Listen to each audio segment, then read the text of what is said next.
खरं म्हणजे महाराष्ट्र राज्यातलं भाजप मिंदे हे जे सरकार आहे हे निवडणुकांपासून खूप दूर पळायला लागलेलं आहे। ऑक्टोबरमध्ये निवडणुका होणं अपेक्षित आहेत, परंतु आत्ताच्या माहितीप्रमाणे निवडणुका ह्या नोव्हेंबरच्या तिसऱ्या आठवड्यामध्ये जातील आणि जेवढ्या निवडणुका जवळ येतील तेवढा भारतीय जनता पक्षाची जी आहे ती गळती खूप मोठ्या प्रमाणात होईल। त्या सर्वांना माहिती पडलेलं आहे की जुमलेबाजांचं सरकार आता औटघटकेचं राहिलेलं आहे, त्यामुळे त्यांचं त्यामध्ये राहण्यामध्ये काय अर्थ नाही असं समजून भाजपमध्ये खूप मोठी गळती लागलेली आहे। सर अजित पवार गट जो कायम राहील, लोकसभेला जो ट्रेंड होता तोच कायम राहील 100% राहणार 100% राहणार लोकसभेचा प्रश्न घेतोया। अजित पवार गटामुळे भाजपला गळती लागण्याची चर्चा आहे, तर भाजपकडून नाराजांची मनधरणी सुरू आहे। पक्षांतर रोखण्यासाठी हे प्रयत्न केले जातात, काय सांगाल? ओएसिस फर्टिलिटीच्या तज्ज्ञांनी IVF उपचार पद्धतीद्वारे 1 लाखांहून अधिक जोडप्यांना मातृत्व प्राप्तीचा आनंद दिला आहे। मोफत अपॉइंटमेंट बुक करण्यासाठी आजच संपर्क साधा। माझ्या माहितीप्रमाणे विधानसभेच्या निवडणुकीला अजितदादा गटांना वाटाण्याची अक्षता लावण्याची शक्यता नाकारता येत नाही। त्यांची वेळ झालेली आहे, वेळ संपलेली आहे, गरज सर्व वैद्यमोर अशा पद्धतीने अजित गटाला फेकून देतील आणि उरलेले दोघे एकत्र राहून निवडणुका लढतील। तिसरी आघाडी अस्तित्वात येईल असं वाटतंय? तिसरी आघाडीची फार मोठ्या प्रमाणात शक्यता वाटत नाही आहे। काही जण येण्याचा प्रयत्न करतील पण यशस्वी होतील असं वाटत नाही। निलेश राणे, नितेश राणे यांनी जो आता पुतळ्या प्रकरणी जे काही वक्तव्य केलेत की त्यांचं असं म्हणणं हे षडयंत्र असावं आणि याची सरकारने चौकशी करावी, याबद्दल तुमचं काय मत आहे? खरं म्हणजे नारायण राणे, निलेश राणे, नितेश राणे हे हैवान आहेत, हैवान।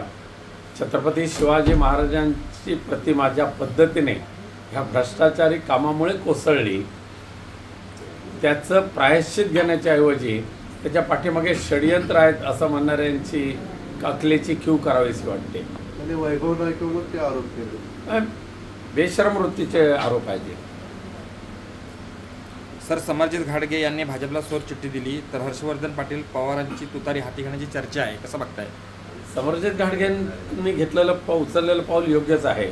अद्याप येत्या काही दिवसामध्ये अशा महाराष्ट्रातले खूप मोठी प्रस्त भाजपा आणि शिंदे गटातून सोडून शिवसेना, उद्धव बाळासाहेब ठाकरे म्हणा किंवा शरद पवार साहेब म्हणा, काँग्रेस यांच्या तंबूमध्ये येतील। महाविकास आघाडीचं जे जागा वाटपाचं जे आहे ते किती दिवसात होईल असं वाटतंय तुम्हाला? साधारण गणेश चतुर्थीच्या नंतर जागा वाटपावर अंतिम चर्चा होईल।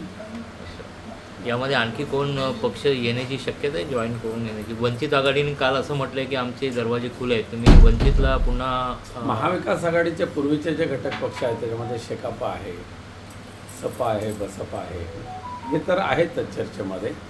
वंचितने यावं की नाही ते त्यांनी निश्चित करावं। लोकसभेच्या निवडणुकीच्या वेळेला त्यांची खूप मोठ्या प्रमाणात मनधरणी आम्ही सर्वांनीच केली आणि त्यावेळेला जर वंचित ऐकलं असतं तर आज वंचितचे किमान 3 खासदार महाराष्ट्रामधून निवडून आले असते। परंतु आता येतील नाही येतील पण पाहू।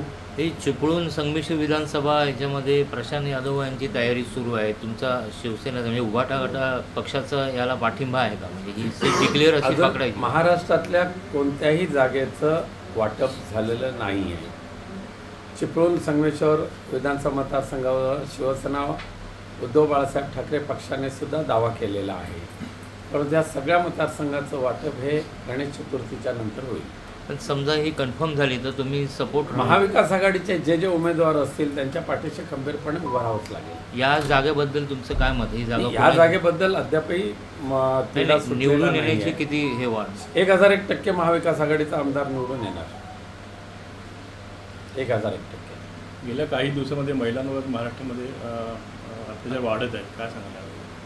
महाराष्ट्राची अवस्था खूपच दयनीय झालेली आहे।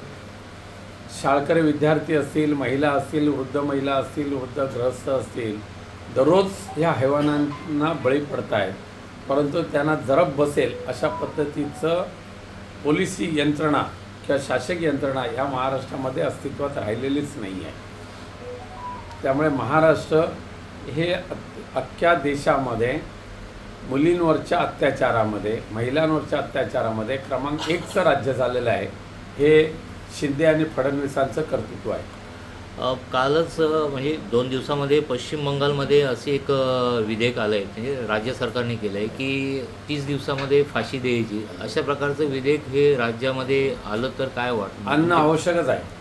कोणत्या परिस्थितीमध्ये लहान बालकं, विद्यार्थी आणि महिला यांच्यावरच्या अत्याचारांना 1 महिन्याच्या 30 दिवसाच्या त्याचा सोक्षमोक्ष लागलाच पाहिजे आणि असं नीच कृत्य करणाऱ्यांना फाशीची शिक्षा झालीच पाहिजे. पश्चिम बंगाल हे पहिलं राज्य असेल की त्याने ममता दीदीने तो कायदा करून घेतलेला आहे.